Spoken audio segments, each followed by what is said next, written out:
ከመወለዳቸው በፊት ስም ሳይኖራቸው በፊት ቀድሞውንም ትግል ነበር። ከርብቃ ማኅፀን ውስጥ ሁለት ወንድማማቾች ተዋጉ፣ በሰይፍ ሳይሆን በዕጣ ፈንታ። እናት ሕመሙን መቋቋም የማይችል ሆነባት። ስለዚህ ወደ እግዚአብሔር ጮኸች። ይህ ለምን ይደርስብኛል? ከዚያም መለኮታዊ ድምፅ በጨለማ ውስጥ ፈነጠቀ። የእግዚአብሔር ድምፅ፣ በማዕፀንህ ውስጥ ሁለት አሕዛብ አሉ፣ ታላቁም ለታናሹ ይገዛል። ትውልዶችን የሚቀርስ ትንቢት ነበር። የባህል መቀልበስ፣ ማንም አይጠብቀው የወደፊት ጊዜ። የመጀመሪያው ልጅ ጠንካራ ሆኖ ብቅ አለ፣ ቀይ በፀጉር የተሸፈነ። ስሙንም ኤሳው ብለው ሰየሙት። ዱርና ደፋር የሆነ ይሄዳል። ከጥቂት ደቂቃዎች በኋላ ሌላ ልጅ ተከተለው። ትንሿ እጁ የወንድሙን ተረከዝ ያዘ፣ ሁለተኛ ለመሆን ፈቃደኛ እንዳልሆነ ያህል። ስሙንም ያዕቆብ ብለው ሰየሙት። ተረከዙን የሚይዘው የሚደርስለት። ሁለት ወንድማማቾች፣ አንድ ቃል ኪዳን። ይህ ለምን ይደርስብኛል? ኤሳው አዳኝ ሆነ፣ ደፋርና ግትር። የማሳደዱን ደስታ ወደደ፣ የዱር ሽታ። ያዕቆብ በድንኳኑ መካከል ቆየ፣ ጸጥተኛ፣ አስተዋይ፣ ያሰላ። አባታቸው ይስሐቅ ኤሳውን ይወድ ነበር፣ ጥንካሬን ያደንቅ ነበር። እናታቸው ርብቃ ያዕቆብን ትወድ ነበር፣ ትንቢቱን አስታወሰች። እናም ቀስ በቀስ በቤተሰብ ውስጥ ጸጥ ያለ ውጥረት ተፈጠረ።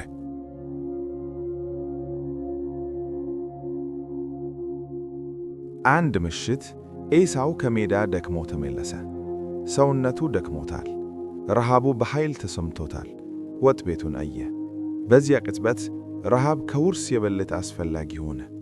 ኤሳው በድካም እየተነፈሰ ከዚያ ቀይ ወጥ ስጠኝ። ያዕቆብ በጥንቃቄ ተመለከተው። ይህ ጊዜ ነበር። ያዕቆብም ረጋ ያለ የተረጋጋ፣ የብኩርና መብትህን ሽጥልኝ አለው።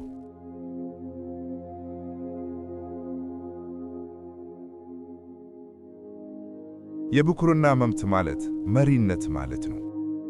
በረከት፣ ውርስ፣ የእግዚአብሔር የቃል ኪዳን ቃል ኪዳን።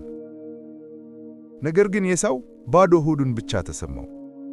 ኤሳው እየተራበኝ ነው፣ የብኩርና መብት ለኔ ምን ጥቅም አለው? ያዕቆብ አልተንቀሳቀሰም። ያዕቆብም በመጀመሪያ ማለኝ አለው፣ በታሪክ ውስጥ የሚያስተጋባ ቆምታ። እና በአንድ ግዴለሽ ውሳኔ ኤሳው መሃል አገባ። ዕጣ ፈንታውን በአንድ ሳህን ወጥ ለዋጠው። ያዕቆብ ሰጠው። ስምምነቱ ታተመ። የወደፊቱ ጊዜ ተለወጠ። አንዳንድ ጊዜ በሕይወት ውስጥ ታላላቅ በረከቶች ዛሬ የምናያቸው ወይም የምንነካቸው ነገሮች አይደሉም። በረሃብ ጊዜ ኤሳው በዋጋ የማይተመንን ነገርን ለጊዜው ነገር ለወጠው። አንድ ጉድጓዳ ሳህን ወጥ ለተወሰነ ጊዜ አጥግቦታል። ነገር ግን የሰጠው የብኩርና መብት የወደፊት ሕይወትን ይዞ ነበር። የብኩርና መብት ማለት መሪነት፣ ውርስ እና የእግዚአብሔር ቃል ኪዳን ማለት ነው። ይህ ታሪክ አንድ አስፈላጊ እውነት ያስታውሰናል። የወደፊት ሕይወትህን ለተወሰነ ጊዜ በምቾት አትለውጠው።